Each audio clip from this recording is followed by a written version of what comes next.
Man, I'm good, man. I'm good. How you doing, man?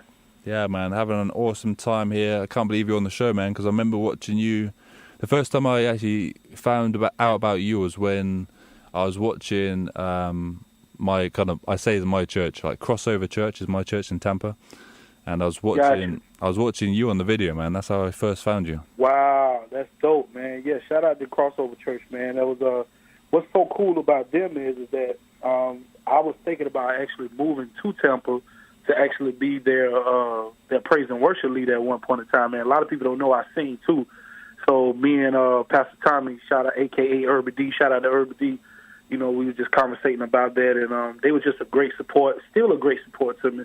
Love them, man. So I appreciate the support from them, man, definitely. Yeah, man, shout out to Urban D, actually, because I've got Urban D coming on the show in September.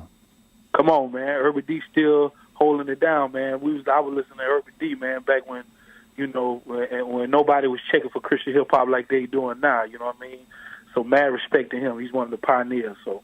Yeah, man. Actually, on my playlist, on my iTunes playlist, the song that has the highest listen to from myself is Unorthodox. Crazy joint, right? Crazy joint. Yeah, man. I think my best one from Urban D is probably the one where he did with KJ52. We go together like, you know what I'm saying? Yeah, that one was crazy, and he did a couple other joints, so yeah. But enough about Urban D right now. You're on the show, man, and let's give you a shout out, man. Do you want to tell us more, like a little bit of how you got into the scene? Oh man, I've been doing music since I can remember. I'm talking about 12, 13 years old, and you know, always kind of always knew that it was something that I wanted to do. Well, not always. I think it was something I played with at first because I could. What happened with me back in when I was in high school, I met a group of guys through this play we was doing, and they were going hard, you know, for the Lord, just in Christian rap. And, you know, I had never really heard of Christian rap because during that time I was just only saved for just like a year or two.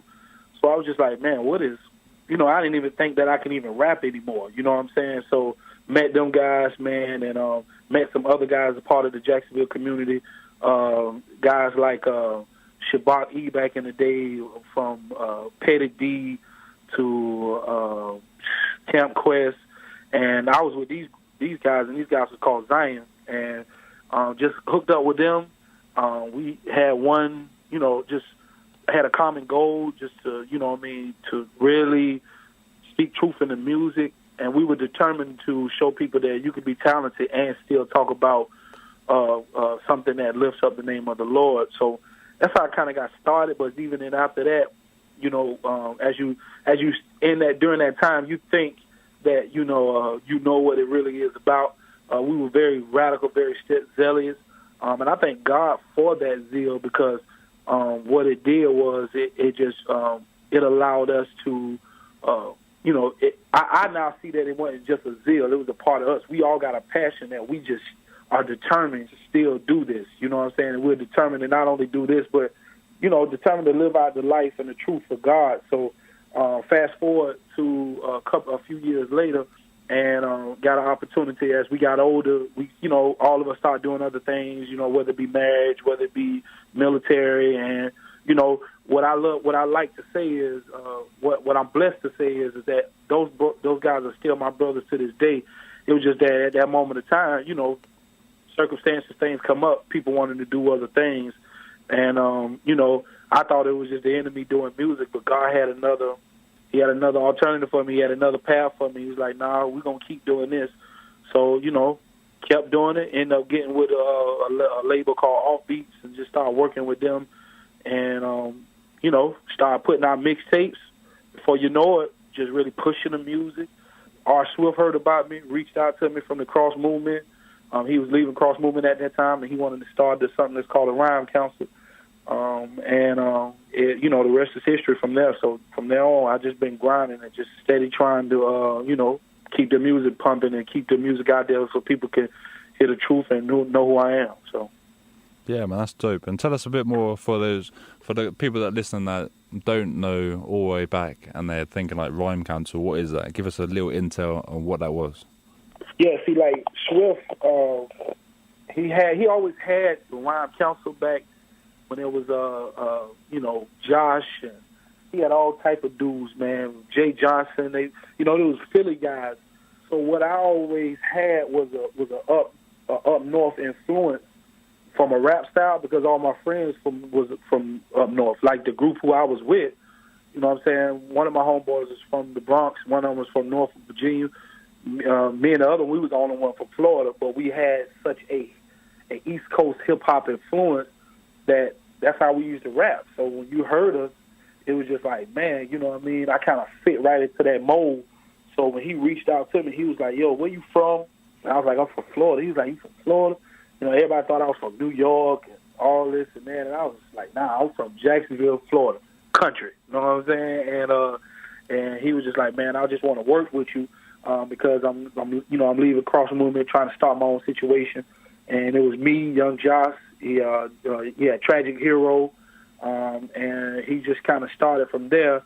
And Josh decided to stay with Cross Movement, which was cool. You know what I'm saying? And he signed to Cross Movement, and me, Swift, Tragic Hero, and Act Davis, we just kind of kept the flame going for the Rhyme Council, and we really made some moves. Did a couple of songs here and there. Featured a couple of people. Did a mixtape or so. And it was enough for people to recognize, these dudes is really trying to do something and really trying to be impressive with the music. So, it was different for me because I was more so indoctrinated in theology rap that, when I got with Swift, he was very clear that we trying to beat the streets with the music. So we kind of, I kind of had to really learn how to maneuver when it came to the substance, but still make sure I glorify God at the same time. It really wasn't hard for me because, I was doing a little bit of that anyway when I was with my homeboys Zion, and me and my man Mike, we had this group called the Union where we was solely about just going hard for street music and really representing the Lord. So Rhyme Council is one of those monumental times in my, I guess you want to say, music career, to where it really paved the way for what people know now. I always respect that time I had with Swift. That's still my man to this day. You know what I'm saying? And we still making good music. And, it is what it is. Yeah, man. But obviously that was what led you into your career, and it obviously gave you the push because you're around this bunch of guys that all had the similar, they might have been from different locations, but they all had the same passion that you had to progress and produce great music. Yep, and it kind of opened doors for other artists to reach out to me. It did. It started a buzz, and a lot of blogs and labels began to hit me up, but it just wasn't the right time for whatever reason. And I was talking to somebody the other day who was like, would I do certain things different? I'd do certain things different if I could go back, but my relationship with the Rhyme Council, I'd never change that. And meeting different type of guys and being able to, get in a community with Cross Movement guys. Like, Cross Movement we was listening to them, you know what I'm saying? So for some of them to kind of accept me from Fanatic and just saying, yo, man, just holler at me, reach out to me, and guys like Flame, and just establishing a relationship with them, all because, my relationship with Swift, they heard the music, liked what we was doing, and, was just super supportive, you know what I mean? So it really was an opportunity for me to be like, let me take advantage of this, not take it for granted, and not take advantage of them, but just take advantage of the opportunity to kind of seize the moment. So yeah, man. So that's dope, man. So that's obviously in your past history that built you up and put you up where you are now. But where do you see your music going right now then? Man, that's a great question because I have these times, man, to where, I get bored sometimes with rap music. And I know that's probably not the political, that's not politically correct to say. You got me on the interview, and you interviewing me about rap music, but it's just the truth. So a lot of times what I'm trying to do now is kind of incorporate the singing, the worship, and the rap together. And it's a different vibe. Everybody's not used to that. They used to hearing the, Big Phil spitting like just them hard bars.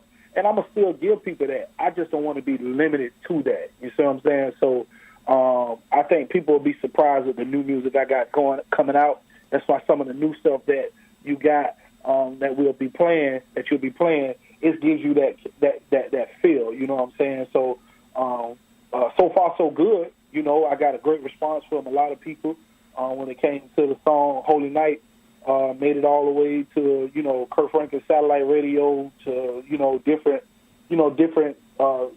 radio stations all across the world, and even, you know, making it to the UK. You know what I mean? So it's so far so good. I think what I try to do is just pray and focus on what God has called me to do, and not try to get caught up on what everybody else is doing.